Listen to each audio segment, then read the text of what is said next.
रंग मत डाले रे सांवरिया, माने गुजर मारे रे, रंग मत डाले रे। दोस्तों 499 सालों के बाद होली पर बहुत ही खूबसूरत संयोग बन रहा है और इस बार आप होलिका पर एक नारियल से विशेष उपाय करते हैं तो ये बहुत बहुत चमत्कारी होता है। चलो इस बार होली में अपना दुर्भाग्य चलाते हैं। ऐसा कुछ करते हैं कि दुर्भाग्य होली की अग्नि में जलकर भस्म हो जाए और भाग्य फिर से एक बार उदय हो जाए। बुराई पर अच्छाई की जीत का प्रतीक है होली का त्योहार और जीवन से दुर्भाग्य को दूर करके हमारे जीवन में खुशियों को भर सकता है बिल्कुल छोटे छोटे खूबसूरत उपायों से। पूर्ण शुद्धताई के साथ इस उपाय को करना है, पूर्ण विश्वास के साथ करना है, बिना क्रोध किए, बिना हिंसा किए, बिना किसी को अपशब्द कहे इस दिन को गुजारें। खूब खुश खुश रहें, स्माइल करें, छोटे छोटे उपाय करें, जो दिल करे वो करें। पर इस दिन आपके जीवन के दुर्भाग्य को दूर करने के लिए, अपने घर के पितृ दोष को दूर करने के लिए होलिका दहन के समय आपको एक नारियल का उपाय ज़रूर करना है। कुछ जौ की बालियाँ भी रखनी है, आलू या हरा चना ये पकाकर औरहा खाया जाता है इस दिन, वो करना है और अगजा के समीप सुमिरन करके गीतों को गाएं। बहुत ही शुभ और अद्भुत योगों में आई है इस बार 499 ईयर्स के बाद होलिका उत्सव 29 मार्च को चंद्रमा और कन्या राशि में जब विराजमान रहेंगे उस समय हम इस होली को मनाएंगे। मकर राशि में गुरु और शनि विराजमान होंगे, शुक्र और सूर्य मीन राशि में होंगे, मंगल और राहु वृषभ में, बुध कुंभ राशि में और मोक्ष के कारण केतु वृश्चिक राशि में विराजमान होंगे। ग्रहों की ऐसी स्थिति के कारण ही इन्हें ध्रुव योग भी कहा गया है और ऐसा 3 मार्च सन 1521 में बना था, इसलिए दशकों बाद ऐसा होने से आपके लिए ये होली बहुत ही खुशनुमा होने वाली है। साथ ही साथ सूर्य, ब्रह्मा और अर्यमा की साक्षी भी रहेगी, जो कि दूसरा दुर्लभ योग है। सर्वार्थ सिद्धि योग में, अमृत सिद्धि योग में होली मनने वाली है। दोस्तों थोड़ी कठिन स्थितियां भी है, मंगल और राहु का अंगारक योग भी बन रहा है वृषभ राशि में और मैंने लास्ट वीडियो में आपको बताया कि कौन सी राशि को क्या उपाय करना चाहिए इसके लिए, ताकि धन की स्थितियां श्रेष्ठ हो, आर्थिक दृष्टि से प्रगति हो और पुरुषार्थ थोड़ा सा आपका बढ़ सकता है। साथ ही साथ अग्निकांड, ज्वालामुखी, जनता में रोष, कहीं पर हो सकता है वर्ल्ड में, विश्व में ज्वालामुखी फट सकता है, कुछ और भी क्रोध वाली अग्नि से रिलेटेड घटनाएं बढ़ सकती है। होलाष्टक 8 दिन पहले लग जाता है, तो होलाष्टक 21 तारीख से लग जाएगा आपका, रविवार से प्रारंभ है 21 मार्च से।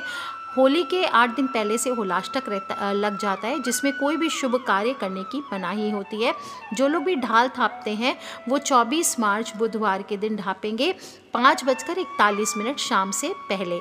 इसके बाद भद्रा दोष लग जाएगा। जो लोग भी ठंडी होली की पूजा करते हैं, डंडारोपण करते हैं, वो 28 मार्च को दोपहर को 1:33 के उपरांत श्रेष्ठ समय है, कर सकते हैं।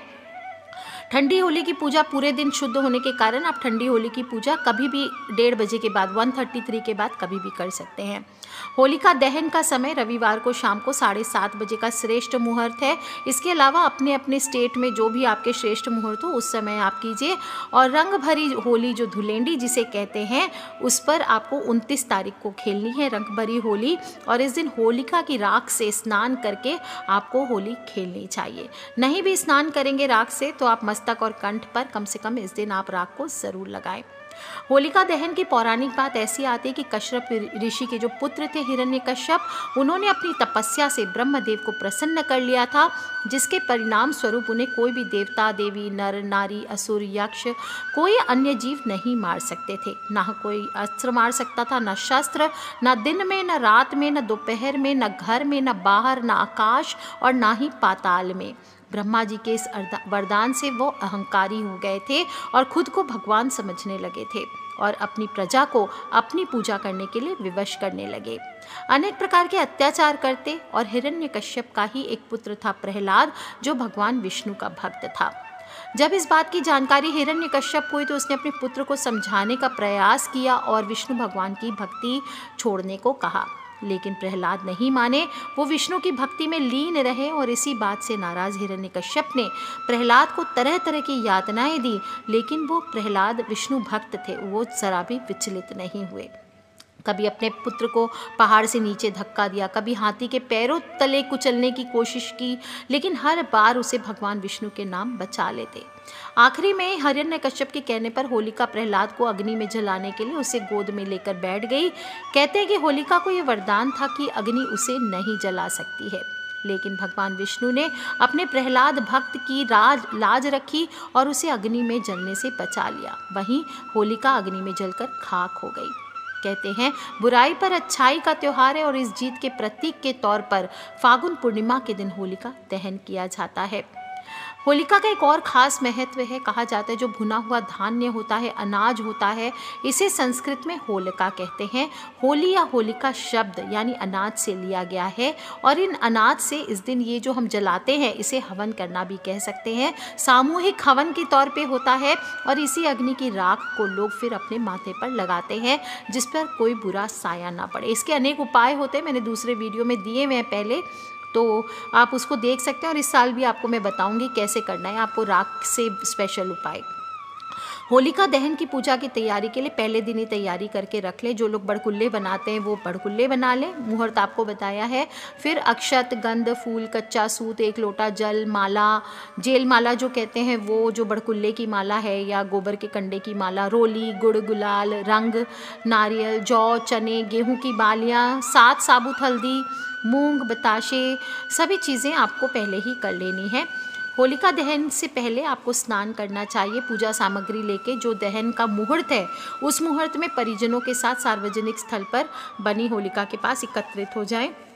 जो लोग भी ठंडी होली की पूजा करते हैं वो लोग दिन में ही जाके, स्त्रियां अक्सर करती है ठंडी होली की पूजा अपने परिवार की सेफ्टी के लिए, तो वो करके सारी पूजा करके वहाँ पर सारी चीज़ें चढ़ा करके आ जाएं और कच्चे सूत से 7 बार परिक्रमा करें। और इस तरह से शाम के समय सार्वजनिक स्थान पर कहीं पर अगर होलिका बनी है तो वहाँ पर एकत्रित हो जाइए और कपूर और उपलों की मदद से होलिका में अग्नि प्रज्वलित करनी चाहिए।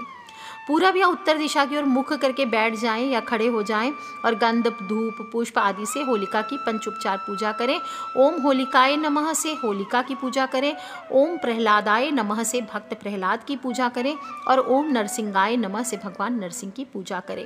इसके बाद बड़कुल्ले की जो 4 मालाएं हैं, पितृ के नाम की, 1 हनुमान जी के नाम की, 1 शीतला माता के नाम की और 1 अपने परिवार के नाम की, आप होलिका में समर्पित करें।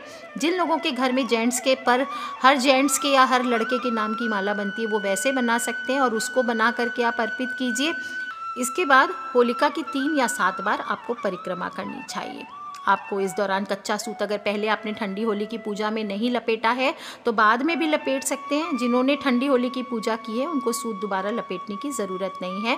अब लोटे का जल और जो भी पूजा सामग्री है वो अर्पित कर दें। जौ, चना, गेहूँ, ये जो भी धन धान्य आप लेके गए हैं वो आपको होलिका में सेक लेना चाहिए।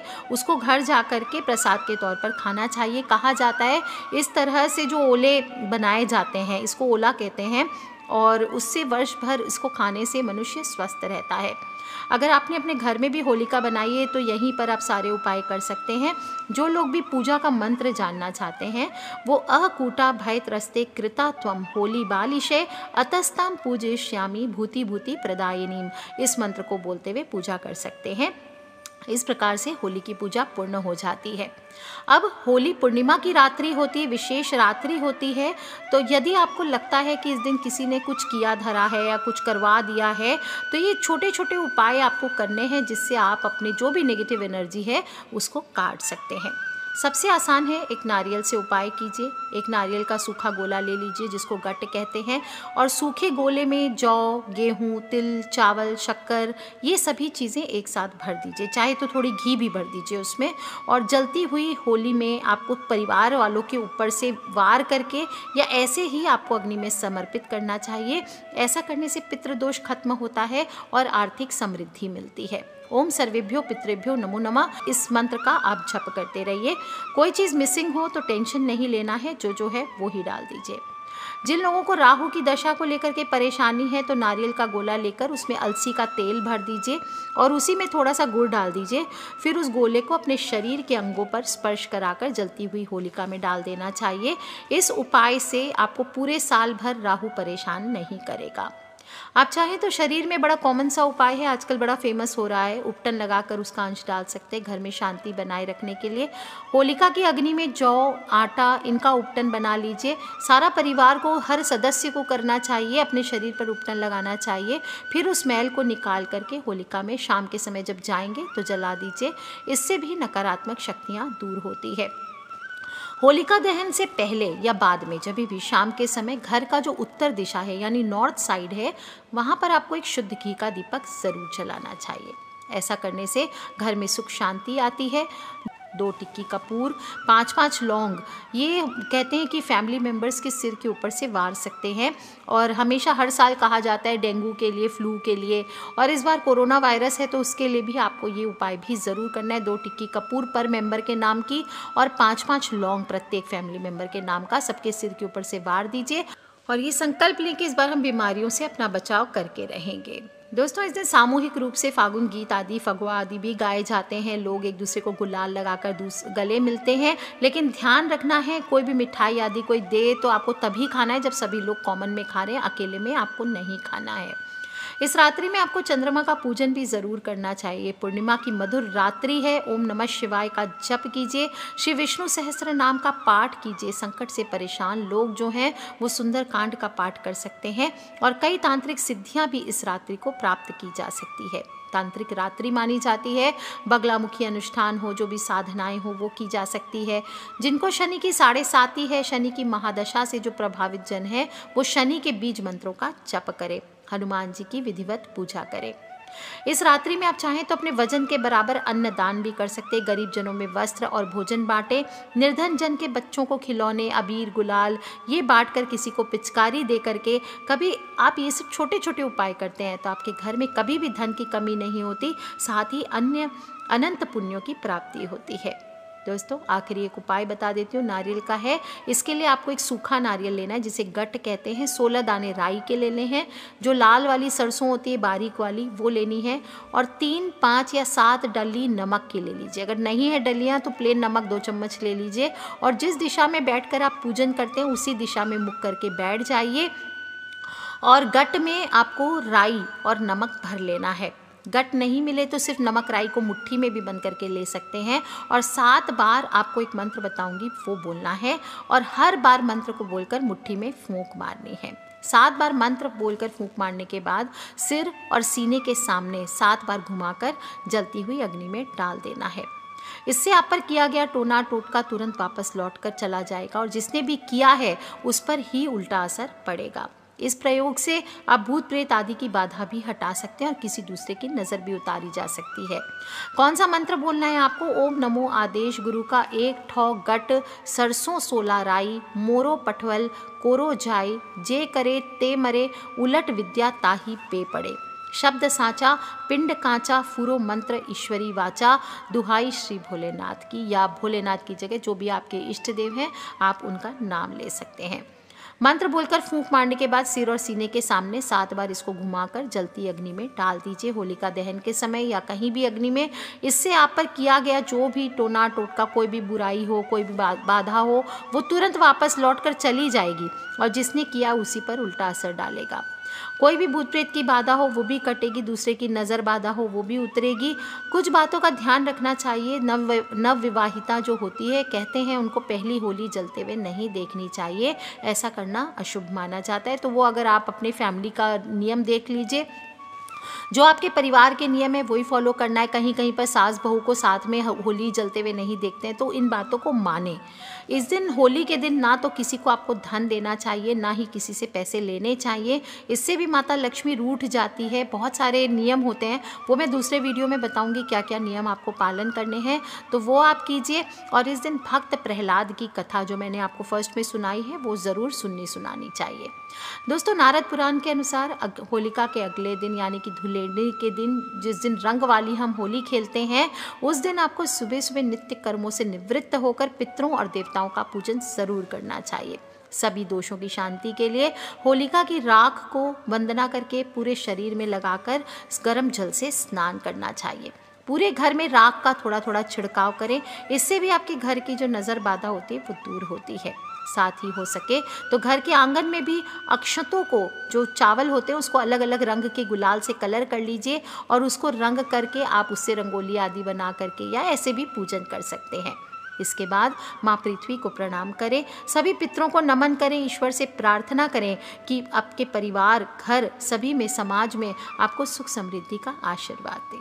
दोस्तों, आप सभी को होली की ढेरों शुभकामनाएं, कि होली बहुत ही मंगलमय हो, यही मेरी प्रार्थना है और यही दुआ है कि आप और आपके परिवार के लिए यह होली बहुत ही खास हो, सेफ हो, सुखदायक हो, मंगलकारी हो, अन्नदायक हो और धनदायक हो।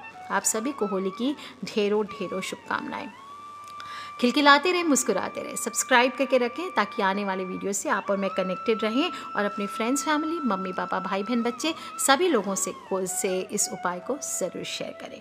Take care friends, love you all, जय माता दी, बम बम भोलेनाथ की।